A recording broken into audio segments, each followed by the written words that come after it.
ورجعنا لكم تاني في اطار احتفاليه كابتن هشام بيبه السنويه. بيخلوني ارحب بكابتن محمد صلاح، احد اهم نجوم من النادي الاولمبي ومنتخب مصر واسكندريه وسبورتنج. دلوقتي برحب بيك يا كابتن ومنورنا. انا اللي برحب بيكم وكل سنه وانتم طيبين، ويا رب دايما كده. كابتن هشام ده اخويا وحبيبي وصاحب فضل كبير عليا بعد ربنا، كابتني في النادي الاولمبي، وطبعا ما اقدرش اتاخر عنه ولا عنكم، ويا رب دايما كده بالتوفيق ان شاء الله يا حبيبي باذن الله. ما ينفعش طبعا تكون حضرتك معانا وما نتكلمش عن نادي سبورتنج والطفره اللي انتوا عملتوها. يعني هي طبعا احقاقا للحق، هي مش هي في طفره فعلا في الفريق الاول في نادي سبورتنج. والله الحمد لله رب العالمين، فضل الله، ربنا يا رب يكملها لنا على خير.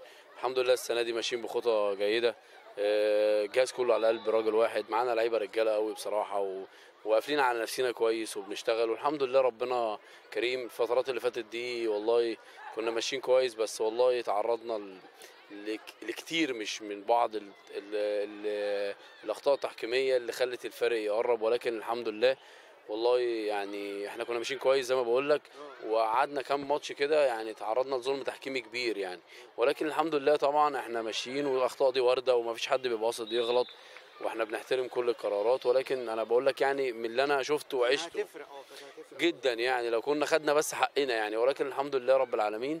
ان شاء الله عندنا مباراه مع فريق محترم، مع ناس محترمه، في مباراه قويه ومباراه من نادي الهلال ان شاء الله بنستعد لها كويس، وان شاء الله ربنا يكرمنا ان شاء الله نكسب. قلت لي بعد العيد ان شاء الله يوم الاربعاء الجاي ده اللي وراه ان شاء الله في مطروح، ان شاء الله ربنا يكرم كده باذن الله. مستعدين كويس، فريق الهلال من الفرق المحترمه في المجموعه، ربنا يكرم ان شاء الله نقدر كده نكسب ونخلص الموضوع من مطروح باذن الله نرجع. احنا محتاجين تعادل او مكسب.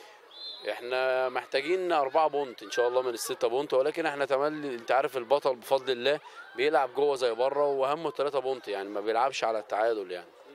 ما شاء الله. طب كلمه بقى لكابتن هشام في اللي انت منورنا النهارده في الاحتفاليه بتاعتك. زي ما قلت لك كابتن هشام ده اخويا وصاحب فضل عليا، ومن الناس اللي وقفت معايا في بداياتي في الكوره، وكان ليه بصمه واضحه معايا ما اقدرش اتاخر عنه، وكان لعيب كبير ومدرب كبير ومخرج اجيال، ويا رب دايما يوفقه كده ويخرج لنا اجيال شبهه، وكانت لعيبه كده زي ما كان لعيب كويس، ان شاء الله يخرج لعيبه كويسه ان شاء الله.